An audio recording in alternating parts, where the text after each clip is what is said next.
자비원 사찰은 전라도 광주 외곽에 자리한 작은 절이었습니다. 이곳은 평범한 사찰처럼 보였지만 지역 주민들에게는 특별한 곳이었습니다. 자비원에서는 매일 무료 급식소를 운영했고 많은 노인들이 이곳에서 따뜻한 밥 한 끼와 위로를 얻어갔습니다. 해광 스님은 이 사찰을 15년째 지켜오고 있었습니다. 50대의 그는 단정한 회색 승복에 고요한 눈빛을 가진 스님이었습니다. 스님의 손은 거칠고 굵었지만 불경을 넘기는 모습은 놀랍도록 섬세했습니다. 그는 말수가 적었지만 한마디 한마디에 깊은 지혜가 담겨 있어 많은 이들이 그의 조언을 구했습니다. 해광 스님의 과거에 대해 아는 사람은 거의 없었습니다. 단지 그가 언젠가 큰 깨달음을 얻고 불교에 귀의했다는 것만 알려져 있었습니다. 김만덕 회장은 자비원의 가장 열성적인 신도였습니다. 60대인 그는 인근 전통시장 상인회 회장을 15년째 맡고 있었습니다. 매일 새벽 시장 문을 열기 전 그는 자비원을 찾아 예불을 드렸습니다. 평생을 채소 장사로 살아온 그는 시장 상인들의 신뢰를 받으며 상인회를 이끌어왔습니다. 자비원 사찰의 새벽 예불이 끝난 후 법당 옆 차실에서 김 회장과 해광 스님이 자리를 잡았습니다. 김 회장은 따끈한 차를 한 모금 마시고 무거운 한숨을 내쉬었습니다. 그의 얼굴에는 며칠 동안 제대로 잠을 이루지 못한 흔적이 역력했습니다. 해광 스님, 요즘 시장에 금륜파라는 조직이 나타나 상인들에게 관리비를 요구하고 있어요. 해광 스님은 고요히 차를 마시며 김 회장의 이야기에 귀를 기울였습니다. 그의 평온한 표정 뒤에 무언가 깊은 생각이 스쳐 지나가는 듯 했습니다. 노인네들 장사도 안 되는데 매달 30만 원씩 가져가니 다들 힘들어합니다. 지난주에는 생선 가게 할머니가 돈이 없다고 했더니 그날 팔 생선을 모두 바닥에 던져버렸어요. 김 회장의 주름진 얼굴에는 걱정이 가득했습니다.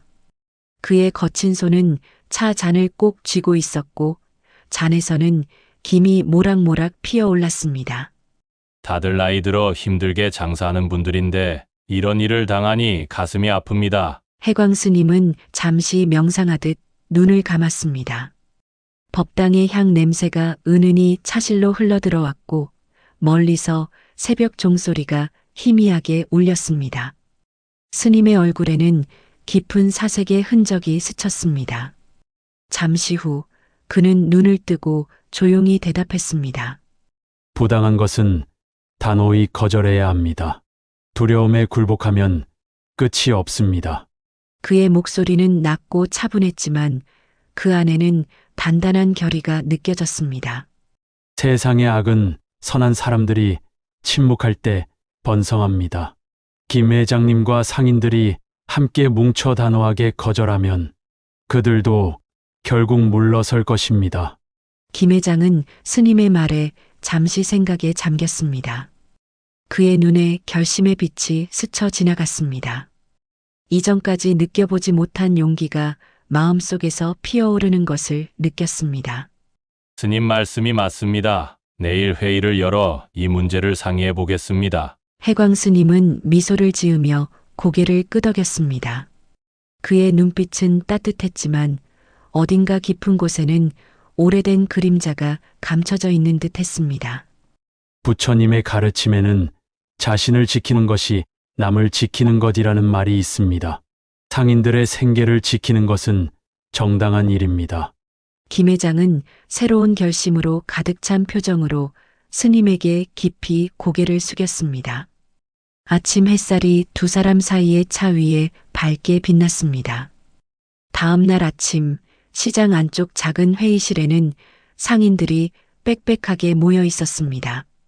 형광등 불빛 아래 20여 명의 상인들이 자리를 잡았고 앞에 선 김 회장의 얼굴은 진지했습니다.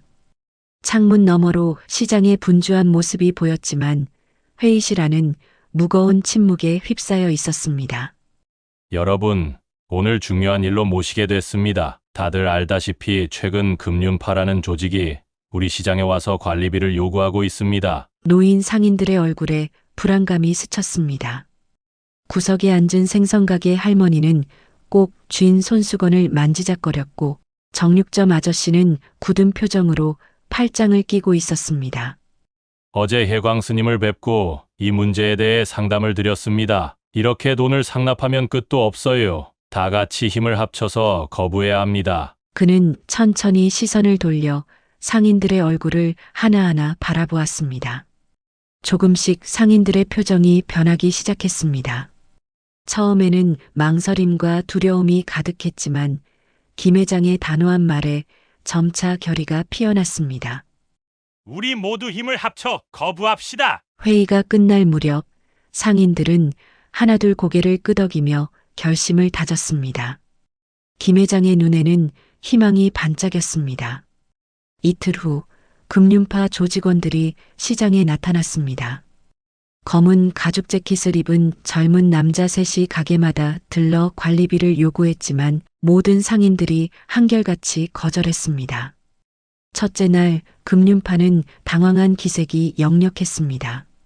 둘째 날에는 언성을 높이며 위협했지만 상인들은 묵묵히 거부했습니다. 그러나 셋째 날 금융파는 더 많은 인원을 데리고 왔습니다. 그들의 눈빛은 전날과 달리 차갑고 위험했습니다. 채소가게, 생선가게를 지나 마지막으로 김 회장의 가게 앞에 섰습니다. 김만덕 회장님, 왜 갑자기 마음이 변하셨습니까? 관리비 문제로 상인들을 선동하시는 것 같은데. 김 회장은 침착하게 대답했습니다. 우리는 하루 먹고 하루 사는 사람들입니다. 관리비를 낼 돈이 없습니다. 그때 금융파의 직원들이 표정이 바뀐 채 천천히 가게 안으로 들어왔습니다. 김 회장의 앞에 바짝 다가서며 낮은 목소리로 말했습니다. 회장님, 지금 장난 같아요. 김 회장이 대답하기도 전에 남자의 주먹이 그의 얼굴을 강타했습니다. 예상치 못한 공격에 김 회장은 쓰러졌고 다른 조직원들이 달려들어 집단으로 그를 폭행했습니다. 주변에서 비명소리가 들렸지만 그들은 멈추지 않았습니다. 금융파가 시장을 떠난 후 상인들이 달려와 쓰러진 김 회장을 발견했습니다. 그의 얼굴은 피로 범벅이 되어 있었습니다. 이 소식은 순식간에 시장 전체에 퍼졌습니다. 그러나 예상과 달리 상인들의 저항은 더욱 강해졌습니다. 김 회장의 희생을 본 상인들은 오히려 더욱 단결했습니다. 채소가게 할머니가 앞장서서 긴급 상인회의를 소집했습니다. 김 회장님이 우리를 위해 맞았습니다. 우린 절대 굴복해서는 안 됩니다. 이제 우리가 김 회장님의 뜻을 이어야 합니다. 정육점 아저씨가 일어서서 말했습니다. 맞습니다. 이대로 당하면 우리 시장은 끝장입니다. 다 함께 버티자고요. 시장의 결의는 그 어느 때보다 단단해졌습니다. 한편 병원 복도에는 소독약 냄새가 진하게 퍼져 있었습니다. 해광 스님은 조용히 걸음을 옮기며 병실 번호를 확인했습니다. 스님의 손에는 정성스럽게 포장된 과일 바구니가 들려 있었습니다. 307호 앞에 도착한 스님은 잠시 문 앞에 서서 숨을 고르고 조용히 문을 두드렸습니다. 안에서 들어오세요라는 김 회장의 목소리가 들렸습니다. 해광 스님이 병실 문을 열자 창가 침대에 누워있는 김 회장의 모습이 보였습니다. 얼굴은 심하게 부어올랐고 오른쪽 눈 주위는 시퍼렇게 멍이 들어 있었습니다. 김 회장은 스님을 보자 몸을 일으키려 했지만 통증의 인상을 찌푸렸습니다. 움직이지 마세요. 해광 스님이 다가가 부드럽게 말했습니다. 그의 눈빛이 무거워졌습니다. 평소 고요하고 평온했던 스님의 표정에 깊은 그림자가 드리워졌습니다. 스님은 침대 옆 테이블에 과일 바구니를 내려놓았습니다. 회장님, 제 말씀 때문에 이런 일이 생겼네요. 죄송합니다. 김 회장은 아픔을 참으며 고개를 저었습니다. 아닙니다, 해광 스님. 스님 덕분에 용기를 냈을 뿐입니다. 오히려 감사합니다. 우리 시장 상인들, 이제야 정신을 차렸어요. 해광 스님은 침대 옆 의자에 조용히 앉았습니다. 그의 손이 무릎 위에서 미세하게 떨리는 것이 보였습니다. 그는 창밖을 바라보았고 그의 눈에 오래된 기억이 스치는 듯 했습니다. 잠시 침묵이 병실을 채웠습니다. 바깥에서는 앰뷸런스 소리가 멀어져 가고 있었습니다. 금륜파라는 조직에 대해 좀 아십니까? 스님이 조용히 물었습니다. 김 회장은 고개를 저었습니다. 잘은 모르고 최근에 이 지역에 나타났어요. 두목은 강태호라는 젊은 놈인데 다들 그 놈 눈빛이 섬뜩하다고 해요. 해광 스님의 눈이 깊어졌습니다. 그는 천천히 일어섰습니다. 빨리 회복하세요, 회장님. 이 일은 잘 해결될 것입니다. 김 회장은 의아한 표정으로 스님을 바라보았습니다. 해광 스님의 목소리와 표정이 평소와 달랐기 때문입니다. 그러나 스님은 더 이상 아무 말도 하지 않고 조용히 병실을 나섰습니다. 병원을 나와 걷는 해광 스님의 걸음이 무거워 보였습니다. 그는 매우 깊은 생각에 잠겨 있었고 그의 눈빛에는 오랫동안 보이지 않았던 날카로움이 어렸습니다. 해가 저물기 시작하는 하늘을 바라보던 스님은 깊은 한숨을 내쉬었습니다. 금륜파 사무실은 시내 뒷골목 2층 건물에 자리하고 있었습니다. 푸른 네온 사인이 달린 간판 안쪽으로 검은 가죽 소파와 대리석 테이블이 놓인 사무실이 있었습니다. 젊은 남자들이 담배 연기를 내뿜으며 서성이고 있었고 안쪽 방에서는 강태호가 이마를 찌푸린 채 부하들의 보고를 듣고 있었습니다. 그 시장 노인네들이 갑자기 왜 그러는 거야? 강태호는 책상을 세게 내리쳤습니다. 유리컵이 흔들려 물이 약간 쏟아졌습니다. 지난달까지만 해도 얌전히 돈 내던 놈들이 갑자기 한통속이 됐다고? 네, 형님. 다들 입을 모아 낼 돈 없다고만 합니다. 강태호는 천천히 의자에서 일어났습니다. 30대의 그는 날카로운 눈매와 상처가 남은 왼쪽 뺨이 특징적이었습니다. 검은 셔츠 소매를 걷어올린 그의 팔에는 용문신이 선명하게 새겨져 있었습니다. 제대로 본보기를 안 보여줬나 보네. 상인회 회장 그 노인네 병원에 실려갔다며. 부하가 고개를 끄덕였습니다. 그런데도 다른 상인들이 말을 안 듣는다고? 강태호는 창가로 걸어가 밖을 내다보았습니다. 그 노인네들 뒤에 누가 있는 건지. 이때 문이 열리고 마른 체격의 젊은 부하 김성민이 들어왔습니다. 형님, 자비원이라는 사찰이 문제입니다. 절이 무슨 연관이 있다고? 많은 시장 상인들이 이 사찰에 다닙니다. 특히 김만덕 회장은 매일 새벽 절에 간다고 합니다. 제가 병원에서 감시하던 중 한 스님이 김 회장을 방문하는 것을 봤습니다. 강태호의 눈이 가늘어졌습니다. 스님. 네, 자비원의 주지 해광 스님이라고 합니다. 강태호는 생각에 잠겼습니다. 그의 손가락이 책상 위를 가볍게 두드렸습니다. 그 사찰에 대해 더 알아봤어? 성민이 고개를 끄덕였습니다. 자비원은 무료급식소를 운영하며 지역 노인들에게 식사를 제공합니다. 겉으로는 작은 사찰처럼 보이지만 상당히 많은 신도가 있습니다. 특히 보시금이 꽤 된다고 합니다. 월 수입이 우리 예상보다 훨씬 많을 것 같습니다. 흥미롭군. 강태호의 입가에 미소가 번졌습니다. 그는 다시 자리에 앉아 손을 모았습니다. 저 노인네들이 스님 말을 듣고 우리에게 맞서기 시작한 거야. 영상이나 하던 스님이 왜 이런 일에 끼어든 거지? 방 안의 부하들은 대답 없이 서로 눈길을 교환했습니다. 강태호는 천천히 일어나 창가로 다시 걸어갔습니다. 그의 눈빛이 날카로워졌습니다. 시장만이 아니라 저 사찰도 우리 영역으로 만들자. 꽤 돈이 될 것 같아. 그의 말에 부하들이 긴장된 표정으로 고개를 끄덕였습니다. 강태호는 창밖으로 보이는 도시의 불빛을 응시하며 생각에 잠겼습니다. 그의 표정은 냉정했지만 눈 깊은 곳에는 뭔가 다른 감정이 스쳐 지나갔습니다. 대처라. 네가 먼저 가서 상황을 살펴봐. 너무 강하게 나가지 말고 그 스님이 어떤 사람인지 어떤 반응을 보이는지 확인하고 와. 앞에 서 있던 대철이 고개를 숙였습니다. 해가 저물자 금륜파 사무실의 불빛이 밤하늘에 파란 빛을 드리웠습니다. 강태호는 창가에 오랫동안 서서 멀리 도시 외곽 산자락에 있는 작은 불빛 하나를 바라보고 있었습니다. 그곳은 자비원 사찰이 있는 방향이었습니다. 다음 날 이른 오후 자비원 사찰의 고요함이 방문객들의 발소리로 깨어졌습니다. 검은 정장을 입은 남자 5명이 사찰 입구를 지나 법당 쪽으로 걸어왔습니다. 그들의 걸음걸이에는 거만함이 묻어 있었고 시선은 사찰 곳곳을 탐색하듯 움직였습니다. 법당 앞 마당에서 연꽃 화분에 물을 주던 해광 스님은 그들을 발견하고 조용히 물뿌리개를 내려놓았습니다. 스님의 표정은 평온했지만 눈빛은 경계심을 숨기지 못했습니다. 어서 오십시오. 해광 스님이 두 손을 모으며 인사했습니다. 선두에 선 남자가 한 걸음 앞으로 나섰습니다. 대철이라 불리는 그는 서른 즈음으로 보였고 왼쪽 눈썹 위에 작은 흉터가 있었습니다.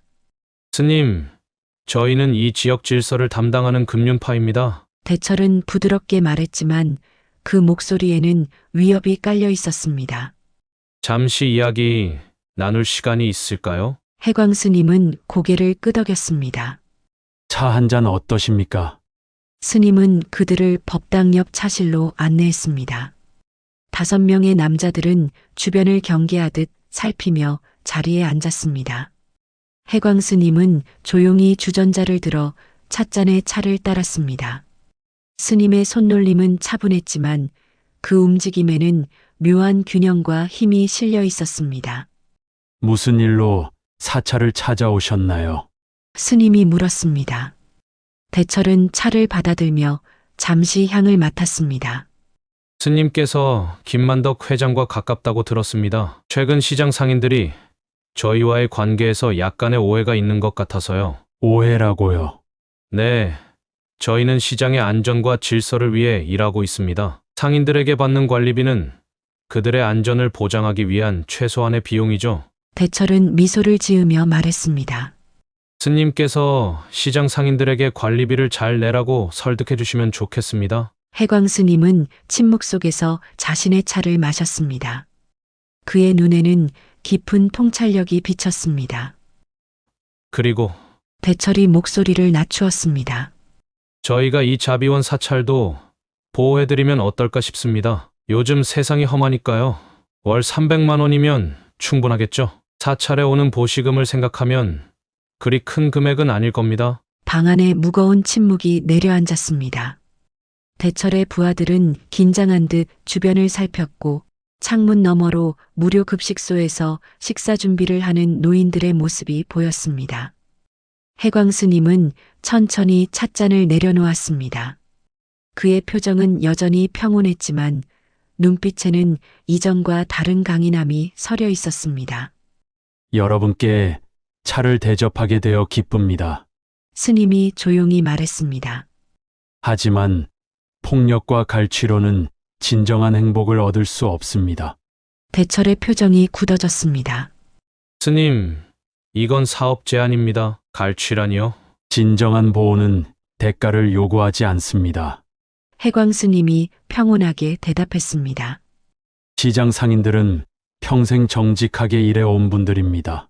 그들의 생계를 위협하는 일은 옳지 않습니다. 대철의 얼굴이 순간 붉게 변했습니다. 그는 차 잔을 3개 내려놓아 찬물이 테이블 위로 쏟아졌습니다. 스님께서 이렇게 나오실 줄은 몰랐네요. 우린 좋게 말하려 했는데. 대철이 벌떡 일어섰고 다른 부하들도 함께 자리에서 일어났습니다. 가장 젊어 보이는 부하가 갑자기 테이블을 발로 찼고 찻잔들이 바닥으로 떨어져 산산조각 났습니다. 이봐, 진정해. 대철이 말했지만 그의 목소리에는 제지하는 의미가 없었습니다. 부하들은 이미 흥분 상태였습니다. 그들은 차실을 나와 무료 급식소로 향했습니다. 그곳에서는 몇몇 노인들이 저녁 식사를 준비하고 있었습니다. 한 부하가 국그릇을 바닥에 던졌습니다. 뜨거운 국물이 사방으로 튀었고 노인들은 겁에 질려 뒤로 물러섰습니다. 다른 부하들도 가세에 식기들을 던지고 음식을 발로 차기 시작했습니다. 배식대 위에 정렬되어 있던 반찬들이 땅바닥에 나뒹굴었고 쌀을 담은 큰 통이 쓰러져 하얀 쌀알이 마당 가득 흩어졌습니다. 해광 스님이 조용히 급식소로 걸어왔습니다. 그의 표정은 여전히 고요했습니다. 폭력은 더 큰 폭력을 낳을 뿐입니다. 스님이 부드럽지만 단호한 목소리로 말했습니다. 여기 계신 분들은 아무 잘못이 없습니다. 대철은 스님의 평온함에 더욱 분노했습니다. 그는 스님에게 바짝 다가가 위협적으로 서서 말했습니다. 다음에 올 땐 이렇게 친절하지 않을 겁니다. 잘 생각해 보세요. 해광 스님의 눈에 잠시 날카로운 빛이 스쳤지만 곧 다시 평온한 표정으로 돌아왔습니다. 조폭들이 떠나는 동안 해광 스님은 넘어진 노인을 부축해 일으켰습니다. 사찰의 고요함이 돌아왔지만 그것은 폭풍 전의 고요함 같았습니다. 사흘이 지난 오후 자비원 사찰은 잠시나마 평화를 되찾은 듯 했습니다. 해광 스님은 조용히 법당한 마당을 쓸고 있었습니다. 그의 손길은 부드럽고 차분했으며 마치 마당을 쓰는 것이 아니라 자신의 마음을 정리하는 듯한 깊은 집중력이 느껴졌습니다. 사찰 뒤편 급식소에서는 노인 신도들이 며칠 전 금륜파가 깨트린 그릇들을 새 것으로 교체한 후 다시 식사 준비를 시작했습니다. 그들의 움직임에는 불안감이 묻어 있었지만 서로를 격려하며 일상을 되찾으려 노력하고 있었습니다. 70대로 보이는 할머니 둘이 함께 쌀을 씻고 있었고 다른 스님들은 채소를 다듬고 국거리를 손질하고 있었습니다. 마당 한켠에 마련된 오래된 나무 평상에는 퇴원한 김 회장이 앉아 있었습니다. 그의 얼굴은 여전히 부어 있었고 왼팔은 깁스를 한 채였지만 눈빛만은 흔들림이 없었습니다. 햇살이 그의 주름진 얼굴을 비추었고 상처와 멍이 선명하게 드러났습니다. 김 회장은 잠시 하늘을 올려다보다가 해광 스님을 향해 시선을 돌렸습니다. 스님, 정말 괜찮으신 겁니까? 그 사람들이 또 올 것 같은데. 김 회장이 걱정스러운 목소리로 물었습니다. 해광 스님은 빗자루질을 멈추지 않고 고개를 끄덕였습니다. 걱정 마세요. 모든 것은 인연 따라 흘러갑니다. 그의 말이 채 끝나기도 전에 사찰 입구에서 발소리가 들려왔습니다. 처음에는 희미했지만 점점 크고 거칠어졌습니다. 발소리뿐만 아니라 웃음소리와 욕설이 섞인 목소리도 들려왔습니다. 해광 스님이 고개를 들어보니 검은 정장을 입은 남자들 여러 명이 사찰 대문을 거칠게 밀치고 안으로 들어서고 있었습니다. 사찰의 평화로운 분위기가 순식간에 무거운 긴장감으로 변했습니다. 급식소에서 일하던 노인들이 하던 일을 멈추고 불안한 눈빛으로 서로를 바라보았습니다. 평상에 앉아있던 김 회장은 천천히 일어나 지팡이를 짚었습니다. 지난번 방문했던 대철이 선두에 서 있었습니다. 그의 얼굴에는 자신감과 교만함이 가득했고 눈빛에는 뭔가 위험한 기운이 서려 있었습니다. 대철의 옆에는 이전보다 더 건장해 보이는 부하들이 서 있었습니다. 그들 중 몇몇은 주머니 속에 손을 넣고 있었고 누군가는 금속 파이프를 느슨하게 쥐고 있었습니다. 해광 스님은 빗자루를 조용히 벽에 기대어 놓고 방문객들을 향해 두 손을 모았습니다. 다시 찾아주셨군요. 그의 목소리는 여전히 평온했지만 눈빛에는 뭔가 다른 기운이 감돌고 있었습니다. 대철은 비웃음을 지으며 주변을 둘러보았습니다. 그의 시선이 사찰 곳곳을 탐색하듯 움직였고 마침내 해광 스님에게 고정되었습니다. 스님, 생각해 보셨나요? 사찰에 모인 노인 신도들 그리고 다른 스님들이 불안한 눈빛으로 상황을 지켜보고 있었습니다. 한 할머니는 불경을 꼭 쥐고 작은 목소리로 기도를 의조리고 있었고, 다른 노인들은 서로의 손을 잡고 뒤로 물러서고 있었습니다. 평상에서 일어난 김 회장이 앞으로 나서려 했지만 해광 스님이 손짓으로 그를 말렸습니다. 해광 스님은 잠시 침묵했습니다. 사찰 마당에는 묘한 긴장감이 감돌았고 심지어 새들조차 지저귀는 소리를 멈춘 것 같았습니다. 스님의 표정에서는 어떤 감정도 읽을 수 없었지만 그의 눈빛만은 깊은 바다처럼 깊고 차분했습니다. 이곳은 평화로운 공간입니다. 해광 스님이 평온하게 대답했습니다. 고통받는 이들이 위로받는 곳이지 두려움을 느끼는 곳이 아닙니다. 부디 다른 곳으로 가주십시오. 대철의 얼굴이 순간 붉게 변했습니다. 그의 눈이 가늘어지고 입술이 일그러졌습니다. 분노가 그의 얼굴을 뒤덮었지만 동시에 스님의 확고한 태도에 당황한 기색도 역력했습니다. 그는 뒤돌아보며 부하들에게 눈짓했습니다. 하는 수 없네요. 이건 스님이 자초한 겁니다. 대철의 목소리가 차갑게 울렸습니다. 그는 이제 더 이상 미소를 짓지 않았고 그의 손이 주먹을 꽉 쥐었다 폈다 반복했습니다. 그의 신호에 따라 부하들이 서서히 사찰 안으로 퍼져나갔습니다. 마치 미리 계획된 작전을 수행하듯 각자의 위치로 이동했습니다. 2명은 급식소 쪽으로 향했고 그들의 걸음걸이에는 위협이 묻어 있었습니다. 3명은 법당 방향으로 걸어갔고 나머지는 마당에 남아 주변을 감시하며 누군가 도망치거나 도움을 요청하지 못하도록 주시했습니다. 급식소로 간 부하들이 냄비를 발로 차고 음식을 바닥에 쏟기 시작했습니다. 노인 신도들의 비명소리와 함께 식기가 바닥에 떨어지는 소리가 사찰 전체에 울려 퍼졌습니다. 노인들은 겁에 질린 표정으로 서로를 부둥켜 안고 뒤로 물러섰습니다. 어떤 이는 눈물을 흘리며 떨고 있었고 다른 이는 분노에 찬 눈빛으로 상황을 지켜보고 있었지만 모두가 무력했습니다. 대철은 법당으로 성큼성큼 걸어갔고 해광 스님이 그를 따라갔습니다.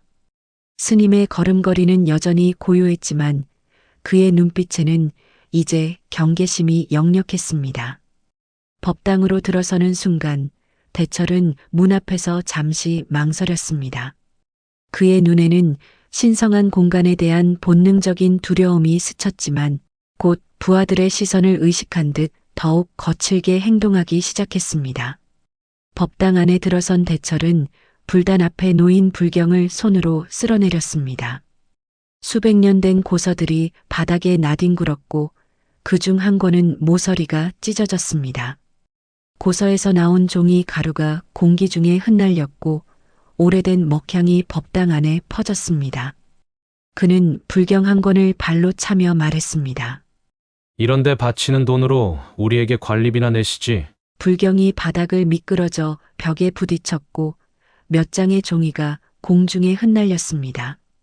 수백 년을 이어온 지혜의 기록이 순식간에 훼손되는 광경을 보며 해광 스님의 눈에 깊은 슬픔이 비쳤지만 그는 여전히 침묵을 지켰습니다.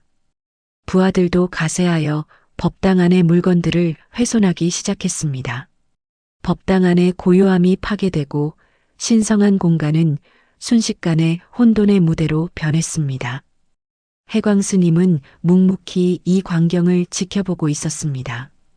그의 눈빛은 여전히 평온했지만 누가 보더라도 그 평온함 뒤에 깊은 감정이 소용돌이치고 있음을 느낄 수 있었습니다.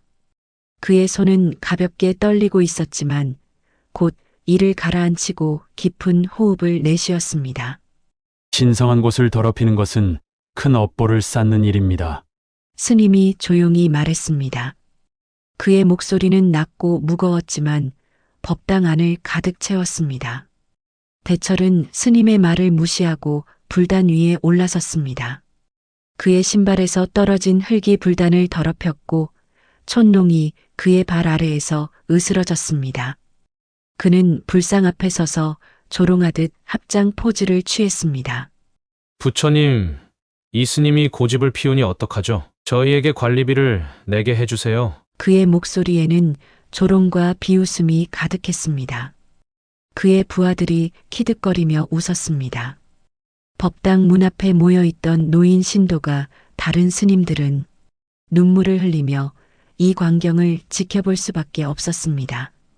한 할머니는 무릎을 꿇고 작은 소리로 기도를 외고 있었고 다른 이들은 서로를 부둥켜 안고 있었습니다. 그때 대철의 눈에 평상에서 일어나 법당으로 향하는 김 회장의 모습이 들어왔습니다. 김 회장은 천천히 지팡이를 짚고 법당 계단을 올라오고 있었습니다. 그의 얼굴은 여전히 부어 있었고 걸음걸이는 불안정했지만 그의 눈빛만은 담대했습니다. 대철은 불단에서 뛰어내려 김 회장을 향해 걸어갔습니다. 그의 발걸음은 무겁고 위협적이었고 눈빛은 위험하게 빛났습니다. 이게 누구십니까? 시장 상인회 회장님이 아니신가? 대철이 비웃으며 말했습니다. 병원에서 퇴원하셨나 보네요. 김 회장은 지팡이를 짚고 법당 입구에 섰습니다. 그의 얼굴은 굳어 있었지만 두려움보다는 분노가 더 많이 서려 있었습니다. 그는 대철의 눈을 똑바로 바라보았고 그의 시선에는 물러섬이 없었습니다. 그만들 하세요. 여긴 사찰입니다. 김 회장의 목소리는 떨리고 있었지만 그 안에는 강한 의지가 담겨 있었습니다. 대철이 김 회장 앞에 바짝 다가섰습니다. 그들 사이의 거리가 너무 가까워 김 회장은 대철의 숨결을 느낄 수 있었습니다. 대철의 입에서는 술 냄새가 났고 그의 눈은 위험하게 빛나고 있었습니다. 오, 용기가 생기셨네. 저번에는 맞고 병원에 실려갔는데. 대철이 비웃었습니다. 그는 손가락으로 김 회장의 상처를 가리키며 말했습니다. 아직도 아프시죠? 다시 한번 경험해보고 싶으신가 보죠? 김 회장은 뒤로 물러서지 않았습니다. 그의 다리는 떨리고 있었지만 그는 자리를 지켰습니다. 대철의 눈이 차갑게 빛났습니다. 그의 얼굴에 분노가 번지기 시작했고 관자놀이의 정맥이 도드라졌습니다. 이 노인네가 아직도 정신을 못 차렸네. 오늘은 아예 병원에서 나올 수 없게 만들어줄게. 그는 갑자기 주먹을 들어 올렸고 김 회장을 향해 치려는 순간이었습니다. 주먹이 허공을 가르는 소리가 들렸고 김 회장의 지팡이가 바닥에 떨어지는 소리가 이어졌습니다. 마당에 있던 노인들이 비명을 질렀고 몇몇은 눈을 감아버렸습니다. 법당 안의 공기가 순간 얼어붙은 듯했고 모든 소음이 멈춘 것 같았습니다. 김 회장은 눈 하나 깜짝하지 않고 그 자리에 서 있었습니다. 그는 죽을 각오를 했는지 아니면 무엇인가를 믿고 있는지 모를 평온함을 유지하고 있었습니다.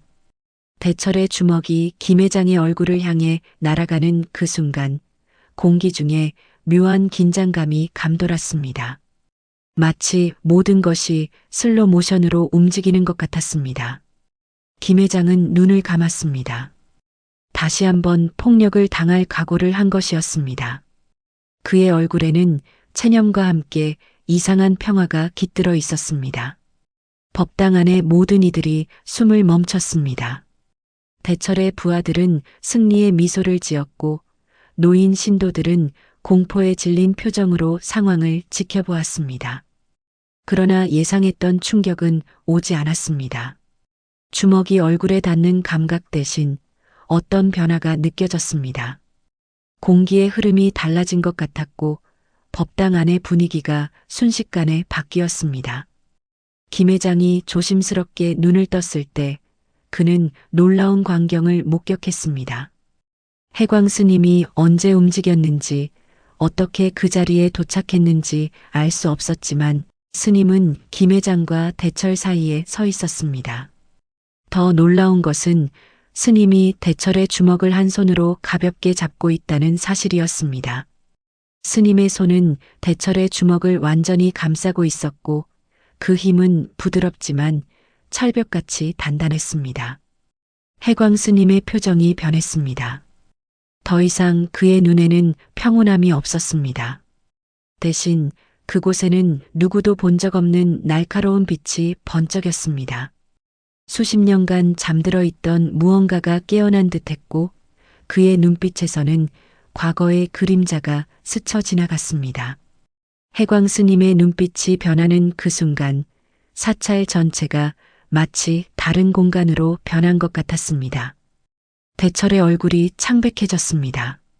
그의 주먹은 스님의 손 안에서 꼼짝 못하고 있었고 그가 힘을 주면 줄수록 더 단단하게 고정되는 것 같았습니다. 그의 눈에는 처음으로 두려움이 번졌고 그 순간 그는 무언가를 깨달은 듯 했습니다. 이 스님이 단순한 수행자가 아니라는 것을. 해광 스님의 눈에서 무언가가 변했습니다. 지금까지 평온하고 자비로웠던 그의 눈빛이 순식간에 날카로운 칼날처럼 변했습니다. 그것은 단순한 분노가 아니었습니다. 수십 년간 봉인되어 있던 무언가가 깨어난 듯한 오래된 불꽃이 다시 타오르는 듯한 눈빛이었습니다. 손을 놓으시지요. 해광 스님의 목소리는 여전히 부드러웠지만 그 안에는 지금까지 없었던 단단한 힘이 실려 있었습니다. 대철은 자신의 주먹이 스님의 손에 완벽하게 제압된 상황이 믿기지 않았습니다. 대철의 얼굴에 당혹감이 번졌고 이어서 분노가 치솟았습니다. 다들 뭐해? 대철이 부하들을 향해 소리쳤습니다. 그의 외침에 반응하여 부하들이 일제히 움직였습니다. 법당 안에 있던 3명이 해광 스님을 향해 달려들었고 마당에 있던 나머지도 법당으로 뛰어들어왔습니다. 그들 중 몇몇은 주머니에서 칼을 꺼내들었고 다른 이들은 주먹을 불끈 쥐었습니다. 해광 스님의 눈에서 번쩍이는 빛이 더욱 강해졌습니다. 그는 대철의 주먹을 놓아주고 한 걸음 물러섰습니다. 스님의 승복 소매가 바람에 살짝 흔들렸고 그는 양팔을 자연스럽게 내렸습니다. 그의 몸에서 흘러나오는 기운이 완전히 달라졌습니다. 방금 전까지 평화롭고 고요했던 기운은 이제 폭풍우전의 바다처럼 깊고 강렬했습니다. 폭력은 답이 아닙니다. 해광 스님이 말했습니다. 지금 떠나시면 모두가 평안할 수 있습니다. 첫 번째 부하가 달려들었습니다. 그는 오른손에 작은 칼을 들고 스님의 옆구리를 향해 찔렀습니다. 그러나 그의 칼은 목표에 도달하지 못했습니다. 해광 스님의 움직임은 마치 흐르는 물과 같았습니다. 그는 부드럽게 옆으로 몸을 틀었고 부하의 칼이 허공을 가르며 지나갔습니다. 스님은 상대의 손목을 가볍게 잡아 방향을 틀었고 그 여파로 부하는 자신의 균형을 잃고 바닥에 넘어졌습니다. 두 번째와 세 번째 부하가 동시에 달려들었습니다. 하나는 앞에서 다른 하나는 뒤에서 공격했습니다. 해광 스님은 마치 이런 상황을 예상했다는 듯이 정확히 그 순간 몸을 낮췄고 두 부하는 서로를 향해 돌진했습니다. 스님은 부드럽게 일어서며 두 사람의 머리를 가볍게 부딪히게 했고 그들은 정신을 잃고 바닥에 쓰러졌습니다. 대철의 얼굴이 창백해졌습니다.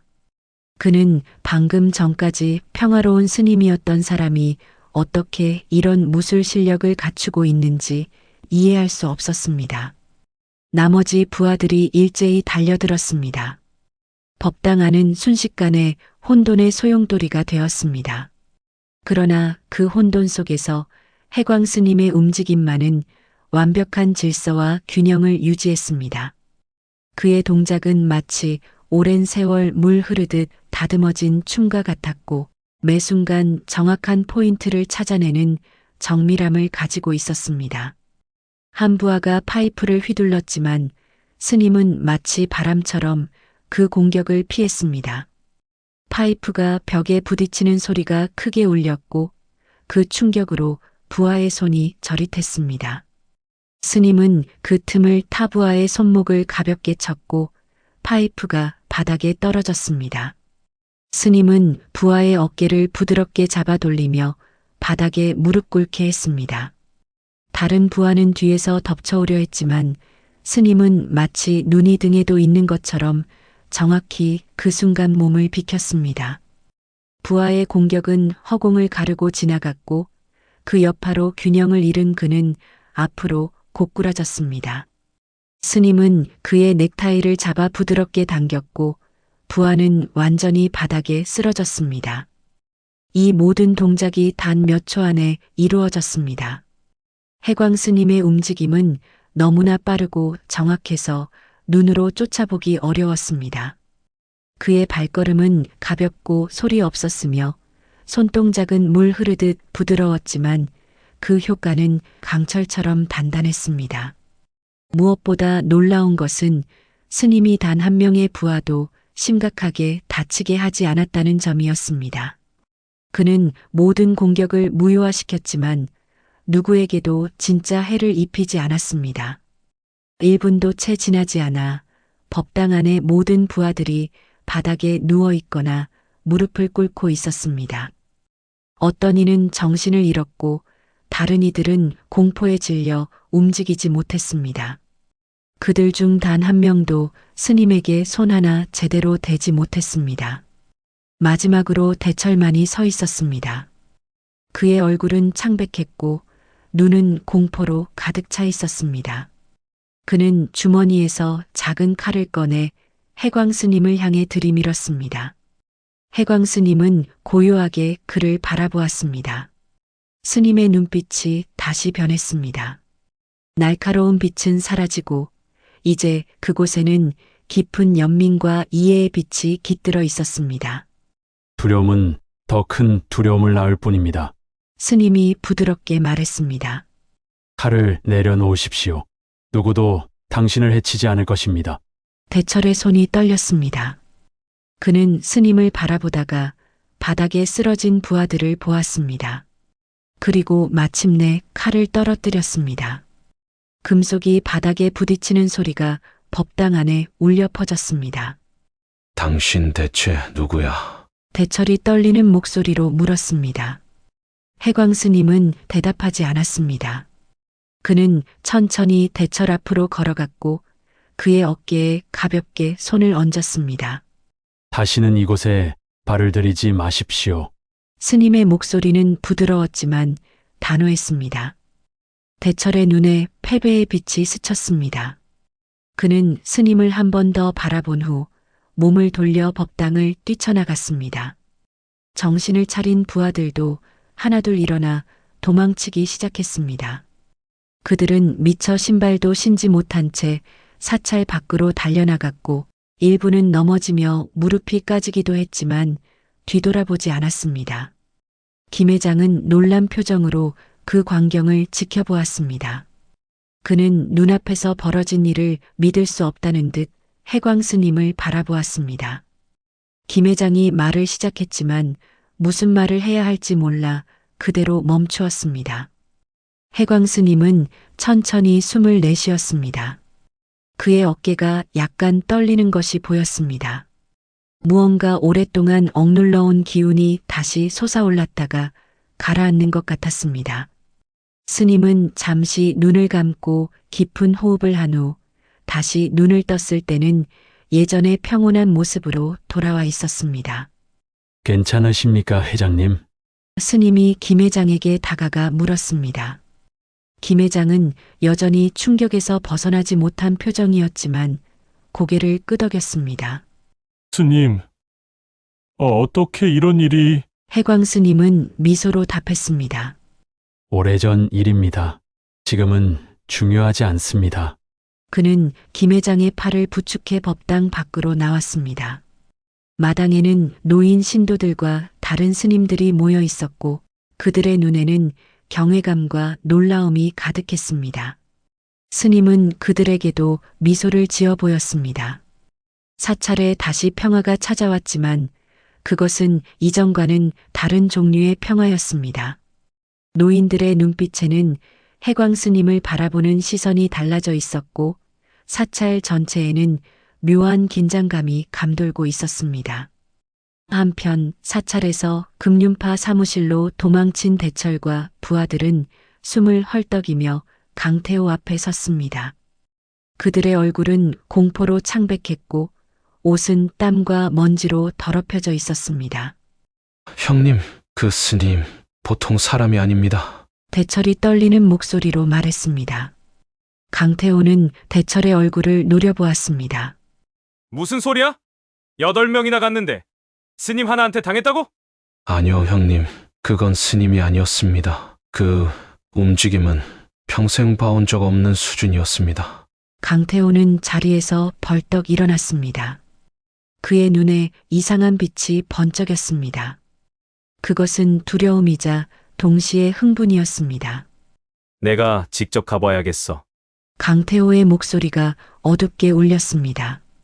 해가 저물기 시작한 늦은 오후, 자비원 사찰은 평화로운 저녁 예불을 준비하고 있었습니다. 해광 스님은 법당 안에서 향을 피우고 있었고 몇몇 노인 신도들은 작은 목소리로 연부를 외고 있었습니다. 저녁 노을이 사찰의 기와지붕 위로 붉게 물들었고 바람에 풍경 소리가 은은하게 울렸습니다. 사찰 앞 도로에서 여러 대의 차량이 멈추는 소리가 들렸습니다. 무거운 발소리와 함께 사람들이 내리는 소리, 그리고 낮은 목소리로 대화하는 소리가 사찰 담장을 넘어 흘러들어왔습니다. 해광 스님은 향을 마저 피우고 법당 밖으로 나왔습니다. 그의 표정은 평온했지만 눈빛은 이전과 달리 경계심이 서려 있었습니다. 저녁 햇살이 금륜파 일행의 실루엣을 길게 느렸습니다. 검은 정장을 입은 남자들이 줄지어 사찰 대문을 지나 안으로 들어왔습니다. 20명 가까운 사람들이 사찰 마당을 가득 채웠고 그들의 얼굴에는 공통적으로 차가운 저기가 서려 있었습니다. 맨 앞에 선 남자는 다른 이들과 달랐습니다. 강태호였습니다. 그는 검은 셔츠에 회색 정장 재킷을 입고 있었고 오른손에는 가죽 장갑을, 왼손목에는 비싸 보이는 시계를 차고 있었습니다. 스님 어디 계십니까? 강태호가 낮고 무거운 목소리로 물었습니다. 그의 목소리에는 분노가 억눌려 있었지만 동시에 묘한 기대감도 섞여 있었습니다. 해광 스님이 법당 계단 위에 조용히 서 있었습니다. 그는 두 손을 소매 안에 넣고 강태호를 바라보았습니다. 스님의 눈빛은 평온했지만 그 안에는 깊은 경계심이 서려 있었습니다. 무슨 일로 이렇게 많은 분들과 함께 오셨습니까? 해광 스님이 차분하게 물었습니다. 강태호는 천천히 계단을 올라 스님과 가까워졌습니다. 그의 눈은 스님의 얼굴을 탐색하듯 살폈고 그 시선은 점점 더 날카로워졌습니다. 감히 내 사람들을 건드린 노인네가 누군지 보러 왔습니다. 그런데 스님을 보니 강태호의 말이 갑자기 멈추었습니다. 그는 해광 스님의 얼굴을 자세히 살폈습니다. 그리고 특히 그 눈빛에서 무언가 익숙한 것을 느꼈습니다. 순간 20년 전의 기억이 강태호의 머릿속에 폭포수처럼 쏟아졌습니다. 어린 시절, 비 오는 밤 포장마차에서 그 끔찍한 밤의 기억이 그를 덮쳤습니다. 강태호의 얼굴이 창백해졌습니다. 그의 표정이 순식간에 굳어졌고 눈에는 충격과 분노, 그리고 믿을 수 없다는 감정이 번갈아 스쳤습니다. 그는 한 걸음 물러났다가 다시 앞으로 다가섰습니다. 그의 손이 무의식적으로 주먹을 쥐었다 폈다 반복했습니다. 당신 범천이지. 스님의 눈이 순간 커졌습니다. 범천? 그 전설의 범천이라고? 범천파의 두모? 작은 목소리들이 사방에서 들렸습니다. 몇몇 나이 든 부하들의 얼굴에 두려움이 스쳤습니다. 그들에게 범천이라는 이름은 단순한 이름이 아니라 공포와 경외의 대상이었습니다. 해광 스님은 여전히 침묵을 지키고 있었습니다. 그의 눈에는 지금까지 볼 수 없었던 깊은 슬픔과 회한이 서려 있었습니다. 그때 강태호는 해광 스님 앞으로 얼굴을 가까이 하며 귓속말로 말했습니다. 나야. 그때 포장마차에서 너가 죽인 그 남자의 아들. 기억나? 순간 해광 스님의 표정이 일그러졌습니다. 그리고 해광 스님의 눈앞에 20년 전 그날의 기억이 참혹하게 밀려왔습니다. 비가 차갑게 내리던 늦은 밤, 광주의 변두리 골목길, 좁은 거리를 따라 늘어선 포장마차들 사이로 빗물이 웅덩이를 만들고 있었습니다. 골목 초입에 자리 잡은 행복식당이라는 작은 포장마차. 그곳에서 한 가족이 비를 피해 늦은 저녁을 먹고 있었습니다. 강태호의 아버지는 공사장에서 하루 종일 일한 후 오랜만에 가족에게 따뜻한 식사를 대접하고 있었습니다. 그의 거친 손에는 못질로 인한 상처가 가득했지만 아들의 머리를 쓰다듬는 그 손길만큼은 세상에서 가장 따뜻했습니다. 그때 골목 안쪽에서 언성이 높아지기 시작했습니다. 처음에는 멀게 들리던 소리가 점점 가까워졌고 취기 섞인 고함 소리가 빗소리를 뚫고 울려 퍼졌습니다. 범천파와 라이벌 조직인 청용파 사이에 영역 다툼이 벌어진 것이었습니다. 처음에는 말싸움에 불과했지만 술기운과 오래된 반목이 섞이며 순식간에 물리적 충돌로 번졌습니다. 비에 젖은 아스팔트 위로 두 무리의 남자들이 서로를 밀치고 주먹을 휘두르기 시작했습니다. 젊은 시절의 범천, 지금의 해광 스님은 그날 자신의 부하들과 함께 있었습니다. 30대의 그는 날카로운 눈매와 단단한 체격을 가진 조직의 두목이었습니다. 심장 위치에는 붉은 용이 새겨진 문신이 있었고 그의 손등에는 수많은 싸움의 흔적인 흉터가 남아 있었습니다. 범천은 부하들을 말리며 외쳤지만 이미 상황은 그의 통제를 벗어났습니다. 청용파에서 누군가 칼을 들어 범천파 중 한 조직원에게 휘두른 것입니다. 순간 양쪽 조직원들이 일제히 주머니에서 칼을 꺼내 들었고 골목은 순식간에 수라장이 되었습니다. 금속이 부딪히는 날카로운 소리와 함께 첫 번째 비명이 울려 퍼졌습니다. 그 순간부터 시간이 느려지는 것 같았습니다. 사람들의 비명 소리가 골목을 가득 채웠고 주변 취객들과 가게 손님들이 공포에 질려 달아나기 시작했습니다. 혼란 속에서 칼을 든 청용파 조직원 하나가 도망치던 사람들 속으로 밀려들었습니다.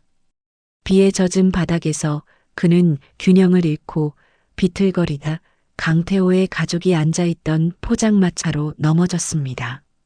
놀란 강태호의 아버지가 본능적으로 아내와 아들을 보호하려 몸을 날렸습니다. 조심해. 그가 아들을 감싸 안으며 외쳤습니다. 그러나 그 순간 청용파 조직원의 칼이 그의 복부를 깊게 관통했습니다. 붉은 피가 하얀 셔츠를 물들이기 시작했고 강태호의 아버지는 놀란 눈으로 자신의 상처를 바라보았습니다. 아버지, 어린 강태호의 찢어지는 듯한 비명이 비 내리는 밤거리에 울려 퍼졌습니다. 범천은 그 소리를 듣고 즉시 상황을 파악했습니다. 그는 주변의 싸움을 뒤로한 채 포장마차로 달려갔습니다. 하지만 이미 너무 늦었습니다. 강태호의 아버지는 바닥에 쓰러져 있었고 복부에서는 끊임없이 피가 쏟아지고 있었습니다. 그의 얼굴은 창백했고 입에서도 피가 흘러나왔습니다. 어린 강태호는 아버지 옆에 무릎을 꿇고 울부짖고 있었습니다. 어린아이의 손과 옷은 아버지의 피로 붉게 물들어 있었고 그의 눈물이 피에 섞여 떨어졌습니다. 범천은 충격에 빠져 그 광경을 바라보았습니다. 그의 손에서 칼이 떨어졌고 그도 무릎을 꿇었습니다. 빗속에서 그는 강태호의 아버지 곁으로 다가가 맥박을 확인했지만 이미 생명의 징후는 찾아볼 수 없었습니다. 강태호가 범천의 옷자락을 붙잡으며 애원했습니다. 그때 어린 강태호의 눈이 범천의 눈과 마주쳤습니다. 그 순간 범천은 아이의 눈에 담긴 순수한 절망과 깊은 상처를 보았습니다. 그 눈빛은 20년이 지난 지금도 잊을 수 없는 기억으로 그의 영혼에 각인되어 있었습니다. 미안하다. 범천은 떨리는 목소리로 말했지만 강태호는 그의 말을 듣지 못한 채 아버지의 가슴을 흔들며 계속 울부짖었습니다. 혼란이 계속되는 와중에 누군가 포장마차의 가스통을 건드렸습니다. 쓰러진 버너에서 불꽃이 일었고 순식간에 포장마차 천막을 타고 불이 번졌습니다. 검은 연기가 피어오르고 불길이 빗속에서도 거세게 타올랐습니다. 범천은 어린 강태호를 구하려 했지만 아이는 아버지의 시신을 붙잡고 떨어지지 않았습니다. 마침내 강태호의 어머니가 달려와 아들을 강제로 끌어안고 불타는 포장마차에서 빠져나왔습니다. 그 과정에서 어린 강태호의 가슴과 팔에는 심한 화상을 입었고 그의 비명은 비 내리는 밤하늘을 찢었습니다. 강태호는 어머니의 품에 안겨서도 계속해서 불길 속 아버지를 향해 손을 뻗었습니다. 범천은 불길 속에서 멍하니 서 있었습니다. 주위로 피와 불 그리고 비명소리가 가득했지만 그의 의식은 이미 모든 것에서 벗어난 듯 했습니다. 빗물과 눈물이 그의 얼굴을 타고 흘러내렸고 불꽃의 붉은 빛이 그의 얼굴에 비쳤습니다. 그는 불길 속에서 쓰러진 아버지와 멀어져가는 어린 강태호의 울부짖는 모습을 번갈아 바라보며 깊은 깨달음에 도달했습니다. 그의 삶이 얼마나 많은 고통을 만들어내고 있는지, 그리고 그 고통이 얼마나 많은 무고한 이들에게 번져가는지를. 멀리서 경찰차와 구급차의 사이렌 소리가 들려왔고 범천은 마지막으로 강태호의 모습을 바라보았습니다. 어머니의 품에 안긴 아이는 심한 화상과 충격으로 고통스러워하고 있었지만 그의 눈만은 범천을 똑바로 향하고 있었습니다. 그 눈에 담긴 증오와 원망의 깊이는 어린아이의 것이라고 믿기 힘들 정도였습니다. 그날 밤 이후 범천은 조직을 떠나 불교에 귀의했고 해광 스님이 되었습니다. 그러나 강태호의 눈빛은 그의 마음속에 지울 수 없는 상처로 남았고 그 상처는 20년이 지난 지금까지도 날카롭게 아물지 않은 채 그의 영혼을 괴롭히고 있었습니다. 그렇게 20년이 지나 한 조직의 두목이 된 강태호는 범천을 보고 소리쳤습니다. 이 자식 당장 끌어내서 죽여버려! 그의 말이 끝나기가 무섭게 금륜파 부하들이 일제히 해광 스님을 향해 달려들었습니다. 그들의 손에는 칼과 쇠파이프가 들려 있었고 눈빛에는 살기가 가득했습니다. 스님은 미동도 없이 그 자리에 서 있었고 그의 눈에는 깊은 슬픔과 체념이 깃들어 있었습니다. 그러나 금륜파 부하들이 스님에게 손을 대기 직전 예상치 못한 일이 벌어졌습니다. 갑자기 사찰에서 낯선 사람들이 나타나기 시작했습니다. 처음에는 몇 명에 불과했지만 순식간에 그 수는 늘어났습니다. 대략 30명에 가까운 인원이 사찰로 들어왔습니다. 그들은 해광 스님을 원형으로 둘러싸듯 위치했고 모두의 시선은 금륜파를 향하고 있었습니다. 새로 나타난 남자들의 모습은 금륜파와는 달랐습니다. 단단히 다져진 신체와 무게감 있는 존재감을 가지고 있었습니다. 금륜파 부하들은 순간 멈춰서서 서로를 바라보았습니다. 그들의 얼굴에 당혹감과 공포가 스쳤습니다. 강태호도 예상치 못한 상황에 잠시 움직임을 멈췄습니다. 그때 법당 입구에서 50대 남성이 천천히 걸어 나왔습니다. 그는 강태호 앞에 서서 낮고 무거운 목소리로 말했습니다.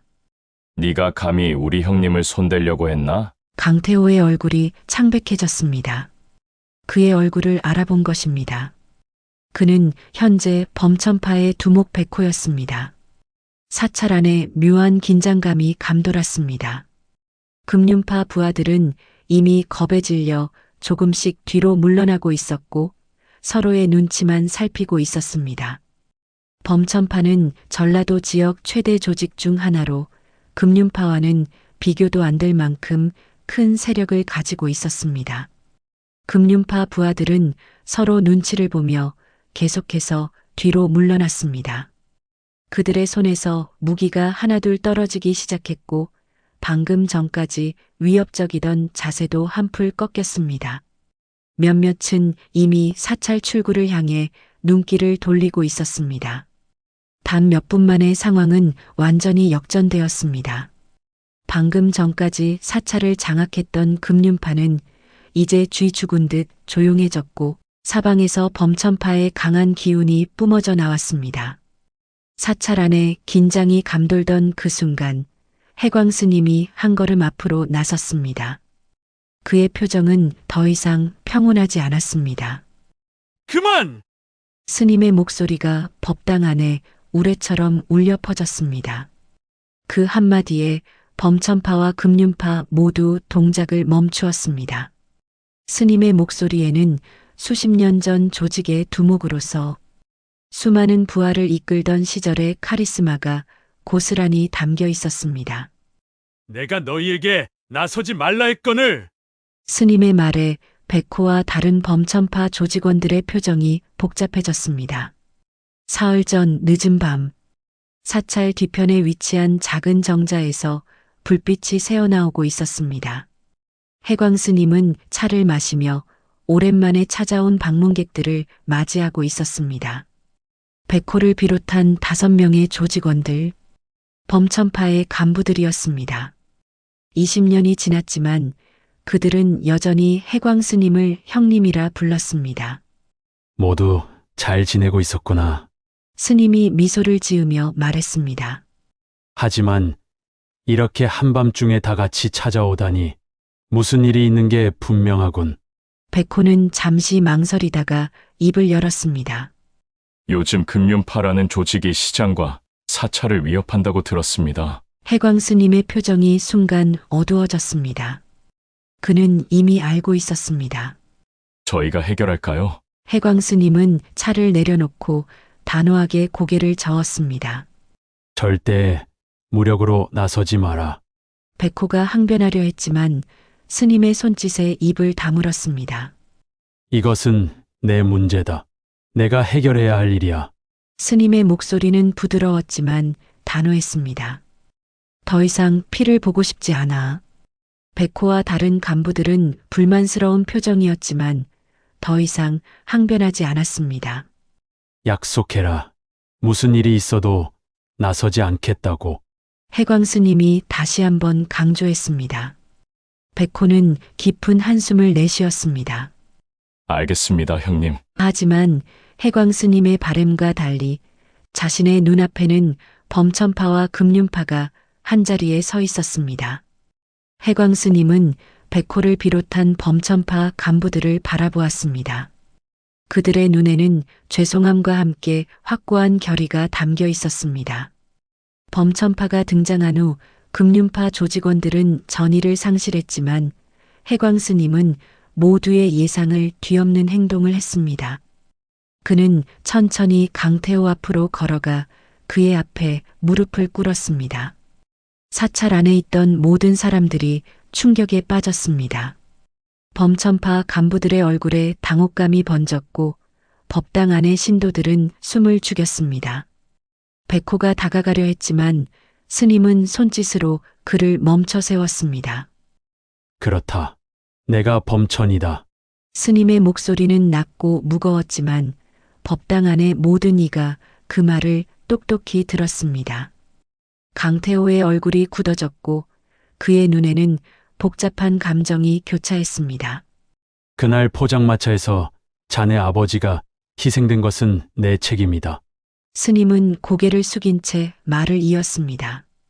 그의 목소리에는 20년간 짊어져온 죄책감과 후회가 묻어 있었습니다.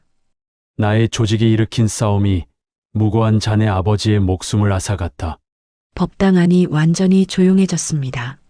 그날 이후 나는 조직을 떠나 불교에 귀의했고 20년간 그 죄책감으로 매일 참회하며 살아왔다.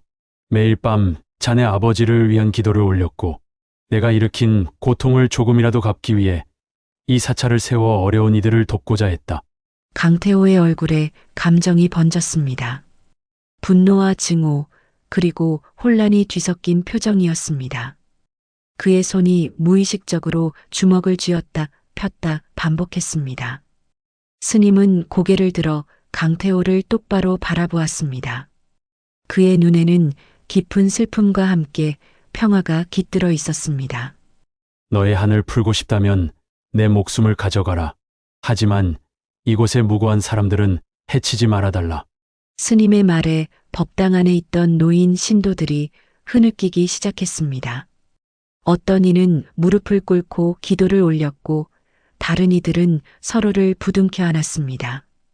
범천파 간부들의 얼굴에는 비통함이 서렸지만 그들은 스님의 뜻을 거스르지 않고 그 자리에 서 있었습니다. 강태호는 한동안 말이 없었습니다.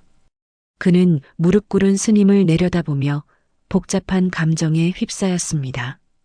그동안 증오해온 상대가 지금 그의 앞에 무릎을 꿇고 있었습니다. 하지만 자신의 앞에서 진심으로 용서를 빌며 무릎 꿇어 있는 스님을 바라보니 무언가 이상한 감정에 휩싸였습니다. 그리고 이곳에서 스님을 해한다면 범천파와 무력 충돌이 벌어질 것이고 그럼 자신의 부하들이 많은 타격을 입을 것이 분명했습니다. 마침내 강태호는 깊은 한숨을 내쉬며 말했습니다. 오늘은 여기까지야. 그의 목소리에는 여전히 분노가 묻어 있었지만 동시에 혼란스러움도 느껴졌습니다. 그는 부하들을 향해 손짓했고 금륜파 조직원들은 서둘러 법당을 빠져나가기 시작했습니다. 금륜파가 사찰을 떠나는 동안 해광 스님은 여전히 무릎을 꿇은 채 강태호를 바라보았습니다. 그의 얼굴에는 깊은 슬픔과 이해, 그리고 희미한 희망이 섞여 있었습니다. 20년간의 속죄가 마침내 시작점을 찾은 것 같았습니다. 사찰의 대문이 닫히고 마지막 금륜파 부하가 떠난 후에도 스님은 한동안 그 자리에 무릎을 꿇고 있었습니다. 그의 어깨가 미세하게 떨리는 것이 보였고 누군가는 그의 눈에서 눈물이 흐르는 것을 보았다고 했습니다. 20년 동안 억눌러온 감정이 마침내 해방된 순간이었습니다. 백호가 조심스럽게 다가와 스님의 어깨에 손을 얹었습니다. 스님은 천천히 고개를 들었습니다. 그의 얼굴에는 이상하게도 평온함이 깃들어 있었습니다. 괜찮다. 모든 것은 인연에 따라 흘러가는 법이니. 그는 천천히 자리에서 일어났고 법당 안의 혼란을 정리하기 시작했습니다. 그렇게 사흘이 지났습니다. 어느 날 아침 금륜파 사무실의 공기는 무겁고 침울했습니다. 강태호는 창가에 서서 흘러가는 구름을 바라보고 있었습니다. 그의 표정은 굳어 있었고 눈빛에는 깊은 생각의 그림자가 드리워져 있었습니다. 사흘 전 자비원 사찰에서 있었던 일은 그의 마음에 큰 혼란을 가져왔습니다. 지금까지 증오해온 사람을 마주했지만 그가 상상했던 것과는 전혀 다른 모습이었습니다. 그때 사무실 문이 열리고 젊은 조직원이 급하게 들어왔습니다. 형님 큰일 났습니다.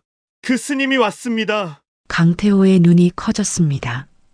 사무실 안의 모든 사람들이 긴장했습니다. 일부 부하들은 벌써 주머니 속으로 손을 넣었고 다른 이들은 서로 눈빛을 교환했습니다. 강태호는 잠시 생각에 잠겼다가 결단을 내렸습니다.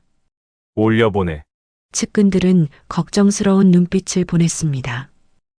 괜찮아. 그 스님이 나를 해치러 왔다면 혼자 오지 않았을 거야. 몇 분 후 해광 스님이 사무실 문 앞에 도착했습니다. 그는 평소와 같은 회색 승복을 입고 있었고 그의 모습은 사무실의 화려한 분위기와 극명한 대조를 이루었습니다. 스님이 사무실로 들어서자 강태호는 부하들에게 밖에서 기다리라고 지시했습니다. 곧 방 안에는 둘만 남겨졌습니다. 스님이 직접 찾아오실 줄은 몰랐습니다. 용기가 필요했을 텐데요. 강태호의 목소리에는 비꼼이 섞여 있었지만 동시에 진정한 궁금증도 담겨 있었습니다. 해광 스님은 잠시 창밖을 바라보다가 강태호를 향해 돌아섰습니다.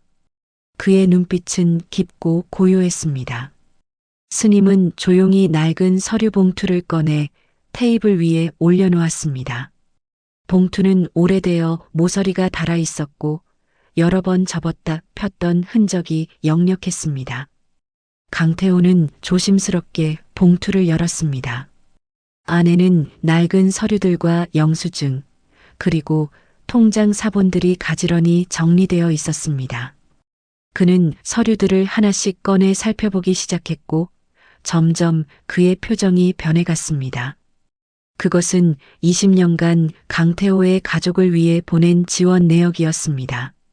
어머니의 병원비 영수증, 강태호의 고등학교와 대학교 학비, 모두 익명의 후원자 명의로 되어 있었지만 날짜와 금액이 정확히 기록되어 있었습니다. 강태호의 손이 떨리기 시작했습니다. 그는 서류를 내려놓고 혼란스러운 눈빛으로 스님을 바라보았습니다. 돈이 전부는 아니지만 지난 20여 년 동안 자네 가족에게 참회를 하고 있었네. 그리고 앞으로도 자네를 위해 무슨 일이든 할 생각이네. 순간 해광 스님의 눈에서 눈물이 흐르기 시작했습니다. 그리고 그는 일어나 다시 한번 강태호에게 무릎을 꿇으며 낮은 목소리로 말했습니다. 그날의 일은 정말 죄송합니다. 순간 강태호의 마음속에 어머니의 말이 떠올랐습니다. 누군가가 우리를 돕고 있어. 내 아버지가 하늘에서 지켜보고 있는 거야. 강태호가 중얼거렸습니다. 그게 스님이었습니까? 스님은 고개를 끄덕였습니다. 강태호는 무릎 꿇은 스님을 바라보았고 그의 내면에서는 복잡한 감정의 폭풍이 일고 있었습니다. 창밖으로 비가 내리기 시작했습니다. 빗방울이 유리창을 타고 흘러내리며 도시의 풍경을 흐릿하게 만들었습니다. 그것은 마치 과거와 현재, 증오와 용서 사이의 경계가 흐려지는 것 같았습니다. 침묵이 사무실을 채웠습니다. 무릎을 꿇은 해광 스님과 창가에 서 있는 강태호, 두 사람 사이에는 20년의 세월과 깊은 상처가 놓여 있었습니다. 이제 그만하셔도 됩니다. 당신이 아버지를 죽이지 않았다는 걸 압니다. 그저 싸움에 휘말렸던 거겠죠. 저도 누군가에게 복수하고 싶은 마음이 컸었고 그게 그저 스님이었을 뿐입니다. 강태호의 목소리가 점점 확신에 차오르며 말했습니다. 강태호는 천천히 일어나 손을 내밀었고 스님도 그의 손을 잡아 함께 일어섰습니다. 두 사람은 잠시 서로를 바라보았고 그 눈빛 속에는 이제 증오가 아닌 이해와 평화가 깃들어 있었습니다. 해광 스님과의 만남 이후 강태호의 일상은 크게 달라졌습니다. 그는 며칠 동안 홀로 시간을 보내며 깊은 생각에 잠겼습니다. 사무실에도 나가지 않고 전화도 받지 않았습니다. 금요일 오후 강태호는 마침내 결심을 내렸습니다. 그는 금융파 간부들에게 연락해 저녁 8시에 사무실에서 전체 모임을 갖자고 지시했습니다. 평소와 달리 그의 목소리에는 특별한 무게감이 느껴졌고 간부들은 서로 눈빛을 교환하며 의아해했습니다. 저녁이 되자 금융파 사무실은 평소보다 더 붐볐습니다. 모두가 왜 갑자기 전체 모임이 소집되었는지 의아해하며 수군거렸습니다. 간부들조차 상황을 완전히 파악하지 못한 채 불안한 표정으로 강태호의 등장을 기다렸습니다. 마침내 강태호가 회의실로 들어왔습니다. 그의 얼굴은 평소보다 더 차분해 보였고 눈빛에는 어떤 결의가 담겨 있었습니다. 그는 천천히 단상에 올라 모인 조직원들을 바라보았습니다. 마침내 강태호가 입을 열었습니다. 조직을 떠나기로 했다. 다들 각자의 길을 찾아가라. 순간 회의실 안에 충격의 파도가 밀려왔습니다. 몇몇은 자리에서 벌떡 일어났고 다른 이들은 서로를 바라보며 귓속말을 주고받았습니다. 가장 오래 강태호와 함께했던 부간부 민석이 앞으로 나섰습니다. 강태호는 손을 들어 그를 제지했습니다. 결정은 이미 내렸다. 금륜파는 오늘부로 해산이다. 부하들의 얼굴에는 혼란과 당혹감이 역력했습니다. 오랫동안 강태호의 지시만 따르던 그들에게 이런 갑작스러운 변화는 받아들이기 어려운 것이었습니다. 모두들 고맙다. 여기까지 함께 해줘서. 회의실은 이제 완전한 침묵에 휩싸였습니다. 모두가 강태호의 결심이 확고하다는 것을 느꼈고 그 속에 담긴 어떠한 진정성을 이해하기 시작했습니다. 며칠 후 금륜파는 자연스럽게 해체되었습니다. 그리고 시장에는 자연스럽게 평화가 찾아왔습니다. 김 회장은 다시 활기를 되찾은 시장을 보며 깊은 안도감을 느꼈습니다. 그들은 자세한 사정을 알지 못했지만 스님이 어떻게든 그들의 문제를 해결해 주었다는 것만은 알고 있었습니다. 김 회장은 시장 입구를 바라보았습니다. 얼마 전까지만 해도 금륜파 조직원들이 서 있던 자리에 이제는 작은 꽃 화분이 놓여 있었습니다. 시장 상인들이 모아놓은 것으로 그들만의 작은 승리의 상징이었습니다. 오후가 되자 김 회장은 상인의 간부들을 소집했습니다. 시장 한쪽에 마련된 작은 사무실에 10명 남짓한 상인들이 모였습니다. 여러분, 우리가 이렇게 평화를 되찾은 것은 모두 혜광 스님 덕분입니다. 김 회장이 단호하게 말했습니다. 감사의 마음을 표해야 하지 않을까요? 정육점 주인이 고개를 끄덕였습니다. 맞습니다. 제 생각엔 기부금을 모으는 게 어떨까 싶습니다. 생선가게 할머니가 제안했습니다. 사찰에서 무료 급식소도 운영하시는데 조금이라도 보탬이 되면 좋을 것 같아요. 김 회장의 얼굴에 미소가 번졌습니다. 좋은 생각입니다. 각자 형편에 맞게 정성을 모읍시다. 그날 오후부터 시장 전체에 소식이 퍼졌고 상인들은 앞다투어 기부금을 내놓기 시작했습니다. 큰 돈을 내는 상인도 있었고 소박한 금액을 내는 이도 있었지만 모두의 마음만큼은 똑같이 따뜻했습니다. 이틀 후 김 회장을 비롯한 시장 상인 대표 10명은 자비원 사찰을 찾았습니다. 그들 손에는 정성스럽게 포장된 봉투와 과일 바구니가 들려 있었습니다. 사찰 마당에서 명상하고 있던 혜광 스님은 그들을 보자 자리에서 일어나 맞이했습니다. 어서 오십시오. 모두 건강해 보이니 반갑습니다. 스님이 미소를 지으며 말했습니다. 김 회장이 앞으로 나서서 봉투를 건넸습니다. 스님, 저희가 이렇게 평화롭게 장사할 수 있게 된 것은 모두 스님 덕분입니다. 작은 정성이지만 받아주십시오. 혜광 스님은 잠시 생각에 잠겼다가 고개를 저었습니다. 제가 한 일은 없습니다. 모든 것은 인연에 따라 흘러갔을 뿐이지요. 아닙니다, 스님. 김 회장이 단호하게 말했습니다. 스님께서 우리에게 용기를 주셨고 그 용기로 우리는 지금 평화를 되찾았습니다. 이 돈은 시장 상인 모두의 정성입니다. 부디 받아주십시오. 스님은 잠시 봉투를 바라보았습니다. 그리고 깊은 생각에 잠겼다가 말했습니다. 만약 이 정성을 받는다면 한 가지 제안을 드리고 싶습니다. 상인들은 호기심 어린 눈빛으로 스님을 바라보았습니다. 시장 안에 작은 무료 급식소를 하나 더 만들면 어떨까요? 김 회장의 눈이 반짝였습니다. 정말 좋은 생각입니다. 상인들 사이에서 동의하는 목소리가 커졌습니다. 모두가 스님의 제안에 기뻐하는 모습이었습니다. 혜광 스님은 감사의 마음으로 고개를 숙였습니다. 석양이 사찰 위로 붉게 물들기 시작했습니다. 산들바람이 불어오며 풍경 소리를 울렸고 그 소리는 평화로운 시장의 미래를 축복하는 것 같았습니다. 스님과 상인들은 차를 마시며 새로운 급식소에 대한 이야기를 나누었고 그들의 얼굴에는 모두 따뜻한 미소가 피어올랐습니다.